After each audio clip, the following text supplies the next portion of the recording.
let's talk about that. Okay. When it comes to old losses, I mean, you were married to CeeLo for Yes. a while. Mm-hmm. Talk about that. There's so many women, and I know on other podcasts, they always talk about how women are the first ones to file divorce. Mm-hmm. Why did Oh, I you didn't.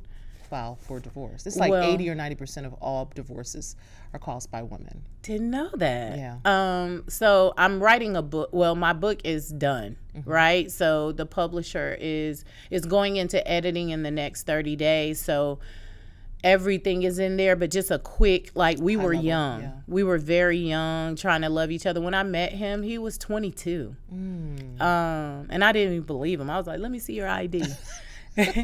So we were trauma bonding. You know, I grew up, my dad didn't want to have anything to do with me. My stepdad was abusive to my mother. I saw him cock a gun to my mom's head. She's begging for her life. We're begging for her life. I grew up around a lot of physical, emotional, and verbal abuse. So then you meet someone who also went through their own, getting picked at, getting teased, genius, but don't know how to handle it, they don't know what their gifts are.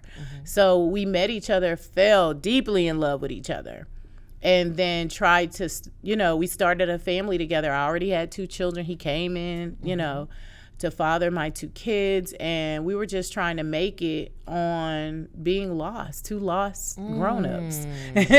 we were grown-ups. And I think on the end of maturity, I had lived a lot more because I had kids very early. Yeah. So I had to grow up fast. I got kicked out at 16. I didn't have a place to go. And so just being pregnant and homeless, and then having to live with my best friend, who's now I consider my sister. Like, we're closer than blood, right? Who saw a lot of it and was there at my house to see a lot of the abuse and things of that nature. And so you come up mature, but you still have these triggers, right? So people come into your life to hit these triggers so that you can heal them. I tried to do as much of the healing within the marriage as I could, but when I saw, okay, this isn't healthy, I left. And so I filed for divorce, and we've been like working on for years, still being friends, still being family, still being cordial to one another, because we left each other in love. Whoa. And I had never seen that before. Like, I've seen people like, I can't wait. I hate you. I can't wait till this is over with. I can't wait to sign the papers. But we were like, oh.